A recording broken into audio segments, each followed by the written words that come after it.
Paper 129. The Later Adult Life of Jesus. Jesus had fully and finally separated himself from the management of the domestic affairs of the Nazareth family and from the immediate direction of its individuals. He continued right up to the event of his baptism to contribute to the family finances and to take a keen personal interest in the spiritual welfare of every one of his brothers and sisters.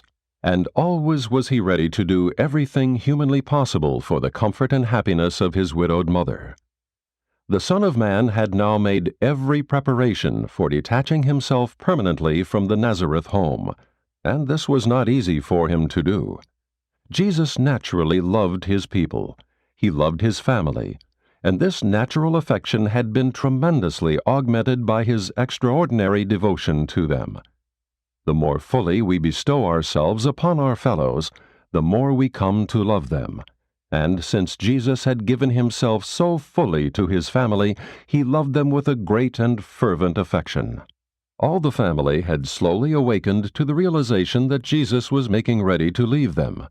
The sadness of the anticipated separation was only tempered by this graduated method of preparing them for the announcement of his intended departure. For more than 4 years, they discerned that he was planning for this eventual separation. 1. The 27th year, A.D. 21.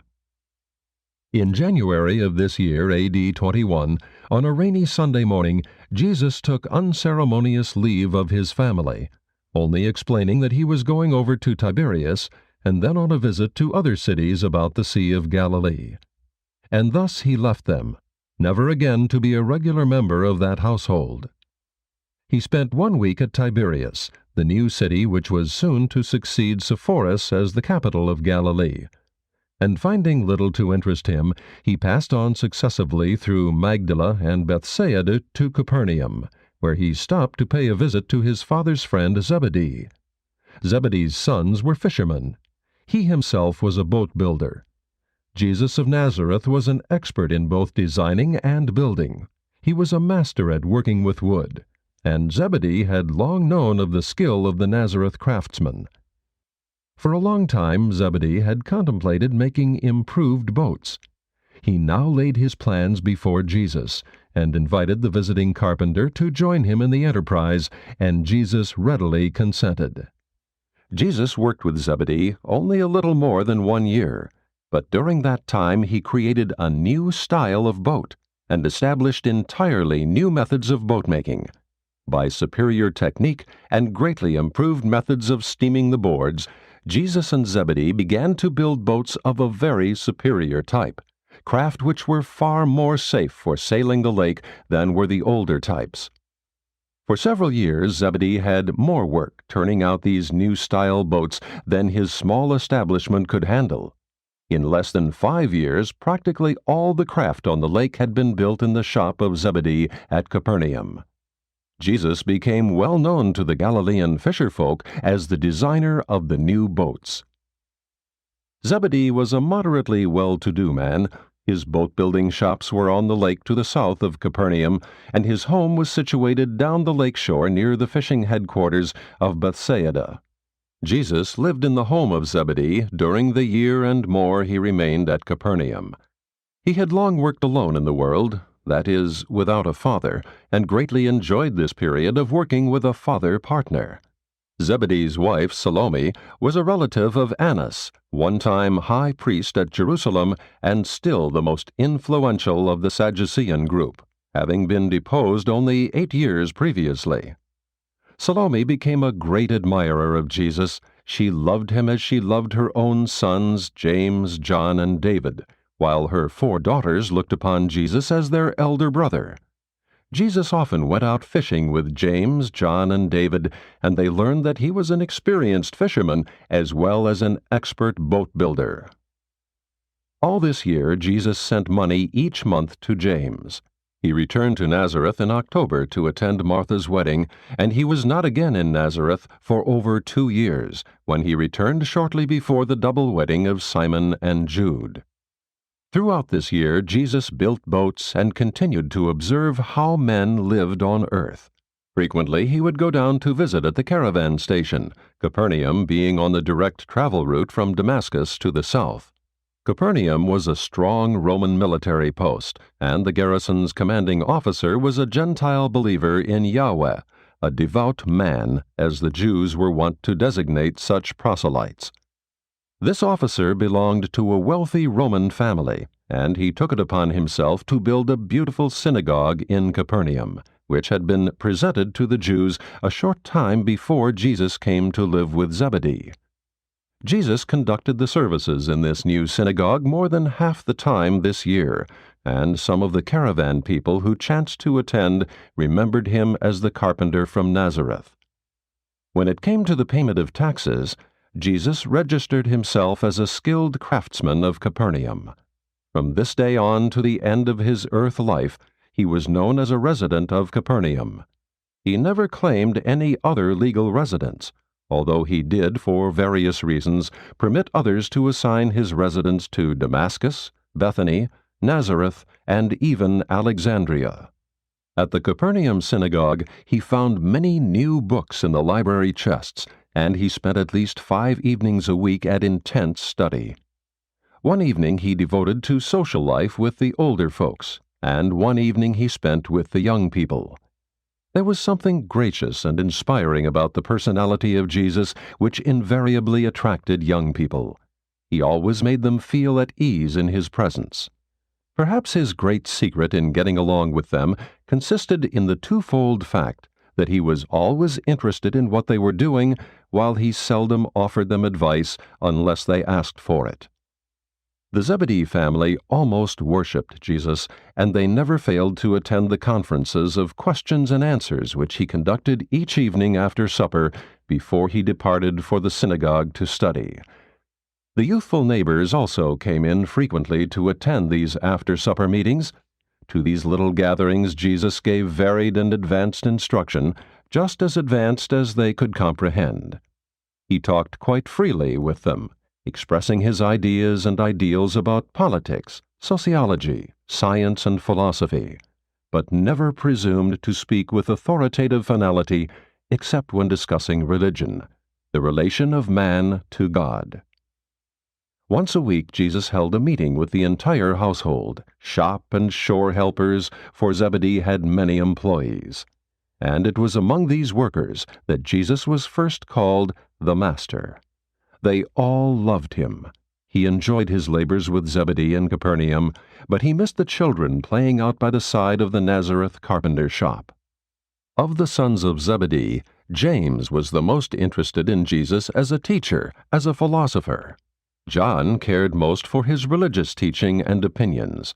David respected him as a mechanic, but took little stock in his religious views and philosophic teachings. Frequently Jude came over on the Sabbath to hear Jesus talk in the synagogue, and would tarry to visit with him. And the more Jude saw of his eldest brother, the more he became convinced that Jesus was a truly great man. This year Jesus made great advances in the ascendant mastery of his human mind and attained new and high levels of conscious contact with his indwelling thought adjuster. This was the last year of his settled life. Never again did Jesus spend a whole year in one place or at one undertaking. The days of his earth pilgrimages were rapidly approaching. Periods of intense activity were not far in the future. But there were now about to intervene between his simple but intensely active life of the past and his still more intense and strenuous public ministry a few years of extensive travel and highly diversified personal activity. His training as a man of the realm had to be completed before he could enter upon his career of teaching and preaching as the perfected God-man of the divine and post-human phases of his Urantia bestowal. 2. The 28th year, A.D. 22. In March A.D. 22, Jesus took leave of Zebedee and of Capernaum. He asked for a small sum of money to defray his expenses to Jerusalem. While working with Zebedee, he had drawn only small sums of money, which each month he would send to the family at Nazareth. One month Joseph would come down to Capernaum for the money, The next month Jude would come over to Capernaum, get the money from Jesus, and take it up to Nazareth. Jude's fishing headquarters was only a few miles south of Capernaum. When Jesus took leave of Zebedee's family, he agreed to remain in Jerusalem until Passover time, and they all promised to be present for that event. They even arranged to celebrate the Passover supper together. They all sorrowed when Jesus left them, especially the daughters of Zebedee. Before leaving Capernaum, Jesus had a long talk with his newfound friend and close companion, John Zebedee. He told John that he contemplated traveling extensively until "my hour shall come," and asked John to act in his stead in the matter of sending some money to the family at Nazareth each month until the funds due him should be exhausted. And John made him this promise: "My teacher, go about your business, do your work in the world. I will act for you in this or any other matter, and I will watch over your family even as I would foster my own mother and care for my own brothers and sisters. I will disperse your funds which my Father holds, as you have directed, and as they may be needed, and when your money has been expended, if I do not receive more from you, and if your mother is in need, then will I share my own earnings with her. Go your way in peace. I will act in your stead in all these matters." Therefore, after Jesus had departed for Jerusalem, John consulted with his father Zebedee regarding the money due Jesus, and he was surprised that it was such a large sum. As Jesus had left the matter so entirely in their hands, they agreed that it would be the better plan to invest these funds in property and use the income for assisting the family at Nazareth.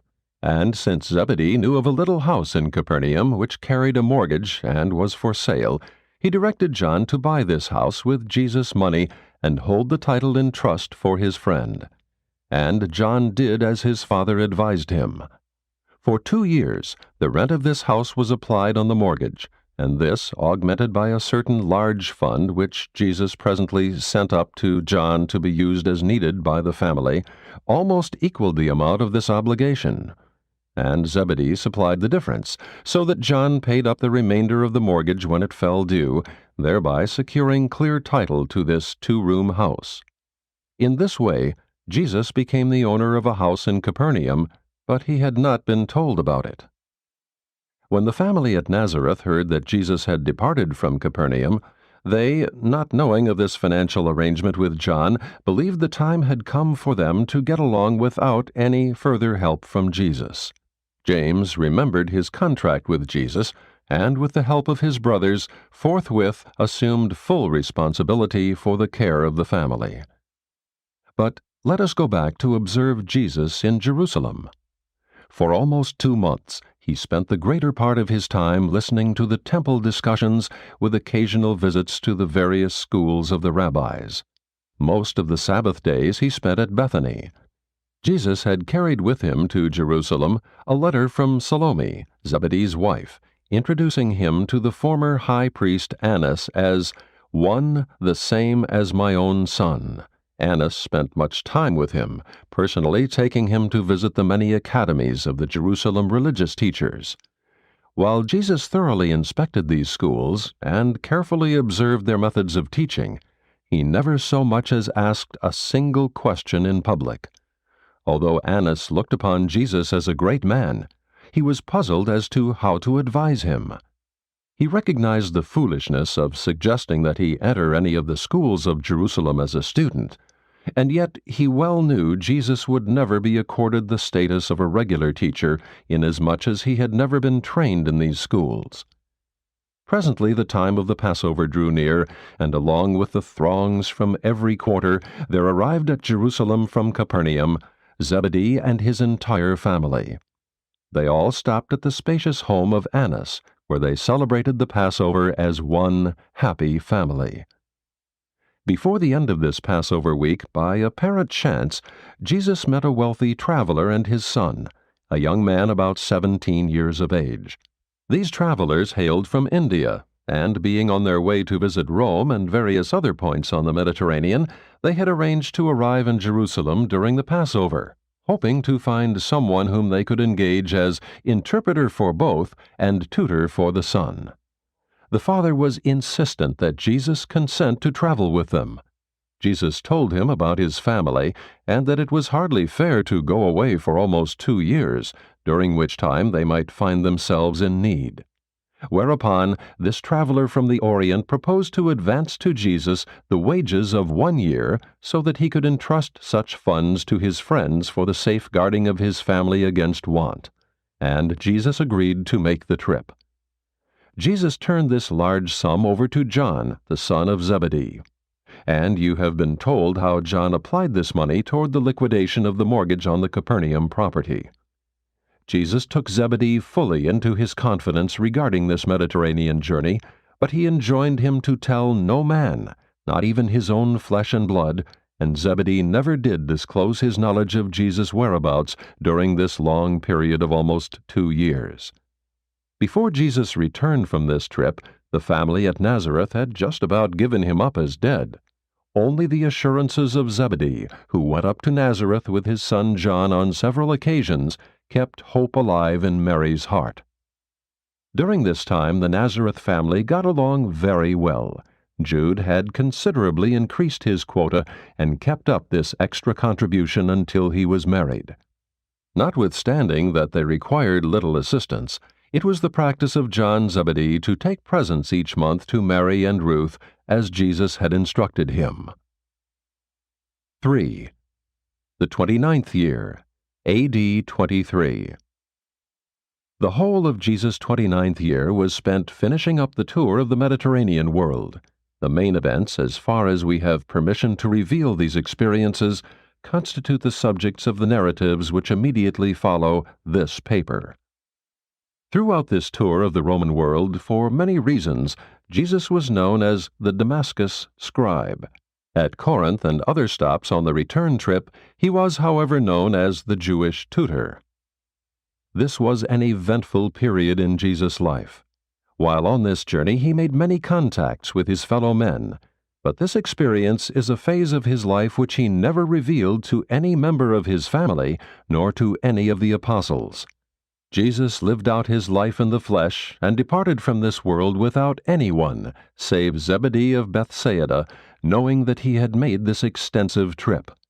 Some of his friends thought he had returned to Damascus. Others thought he had gone to India. His own family inclined to the belief that he was in Alexandria, as they knew that he had once been invited to go there for the purpose of becoming an assistant cousin. When Jesus returned to Palestine, he did nothing to change the opinion of his family that he had gone from Jerusalem to Alexandria. He permitted them to continue in the belief that all the time he had been absent from Palestine had been spent in that city of learning and culture. Only Zebedee, the boat builder of Bethsaida, knew the facts about these matters, and Zebedee told no one. In all your efforts to decipher the meaning of Jesus' life on Urantia, you must be mindful of the motivation of the Michael bestowal. If you would comprehend the meaning of many of his apparently strange doings, you must discern the purpose of his sojourn on your world. He was consistently careful not to build up an over-attractive and attention-consuming personal career. He wanted to make no unusual or overpowering appeals to his fellow men. He was dedicated to the work of revealing the Heavenly Father to his fellow mortals, and at the same time was consecrated to the sublime task of living his mortal earth life, all the while subject to the will of the same Paradise Father. It will also be helpful in understanding Jesus' life on earth if all mortal students of this divine bestowal will remember that while he lived this life of incarnation on Urantia, he lived it for his entire universe. There was something special and inspiring associated with the life he lived in the flesh of mortal nature for every single inhabited sphere throughout all the universe of Nebadon.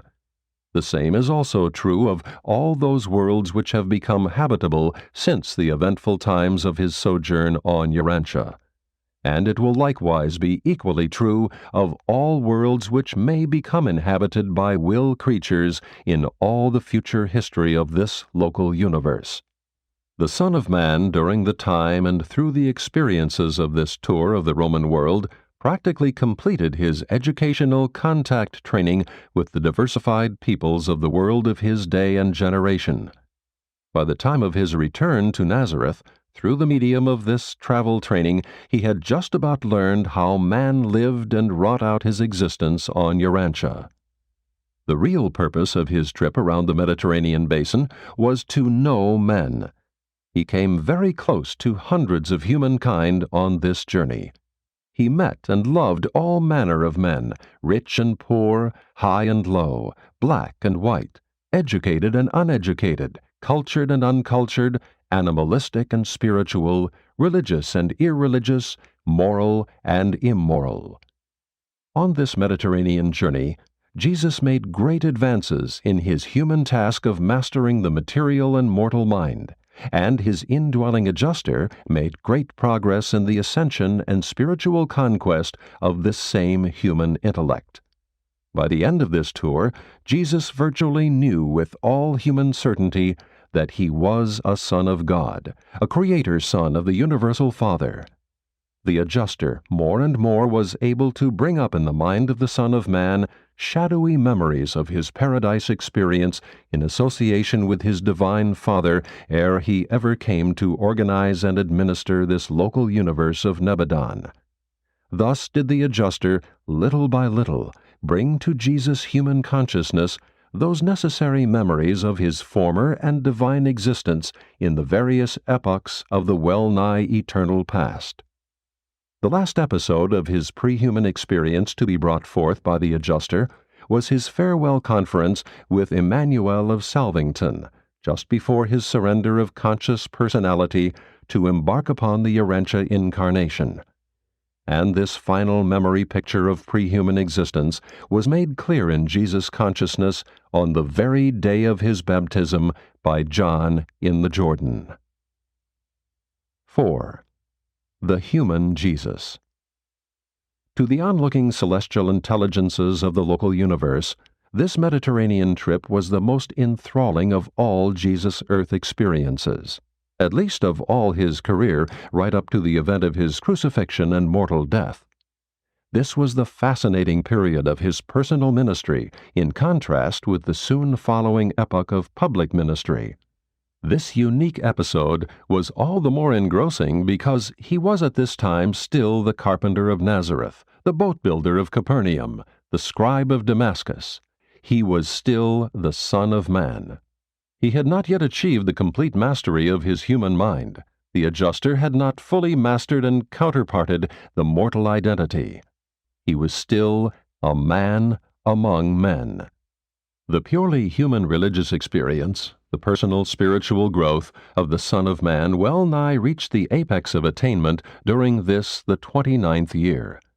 This experience of spiritual development was a consistently gradual growth from the moment of the arrival of his thought adjuster until the day of the completion and confirmation of that natural and normal human relationship between the material mind of man and the mind endowment of the Spirit, the phenomenon of the making of these two minds one, the experience which the Son of Man attained in completion and finality as an incarnated mortal of the realm on the day of his baptism in the Jordan.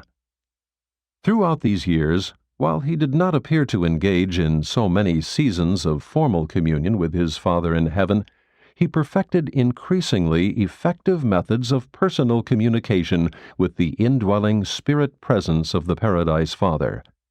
He lived a real life, a full life, and a truly normal, natural, and average life in the flesh.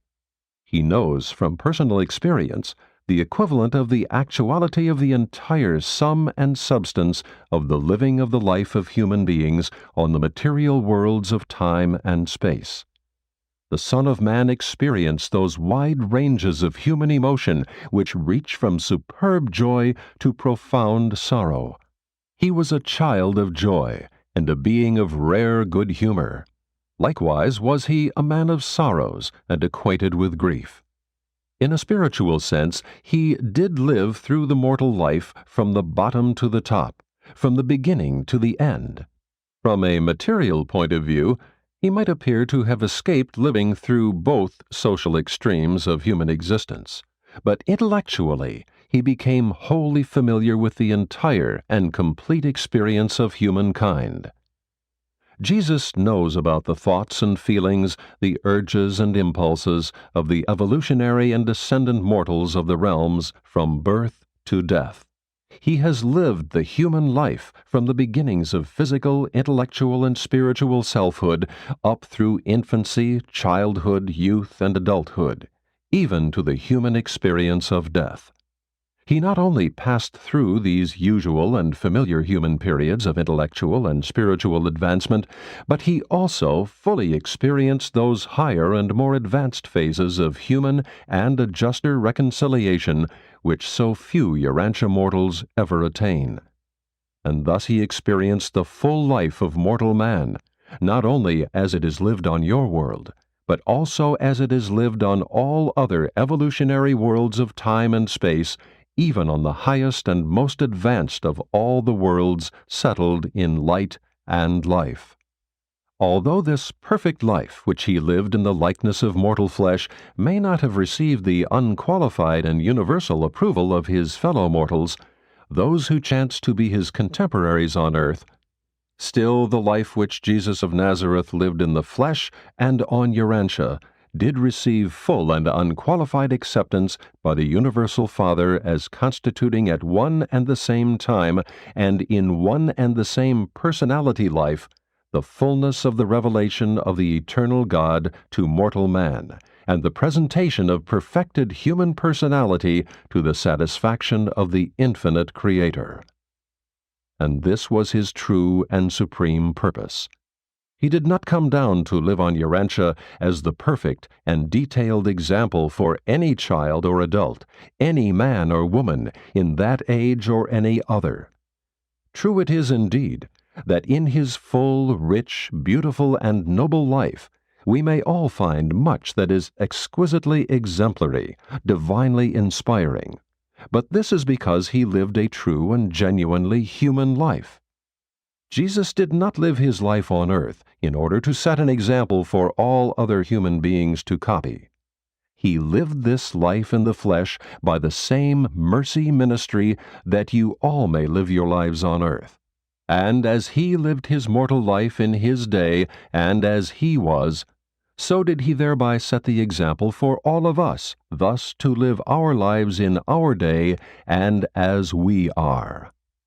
You may not aspire to live his life, but you can resolve to live your lives even as and by the same means that he lived his. Jesus may not be the technical and detailed example for all the mortals of all ages on all the realms of this local universe, but he is everlastingly the inspiration and guide of all paradise pilgrims from the worlds of initial ascension up through a universe of universes and on through Havona to paradise. Jesus is the new and living way from man to God, from the partial to the perfect, from the earthly to the heavenly, from time to eternity. By the end of the 29th year, Jesus of Nazareth had virtually finished the living of the life required of mortals as sojourners in the flesh. He came on earth, the fullness of God to be manifest to man. He had now become well nigh the perfection of man, awaiting the occasion to become manifest to God.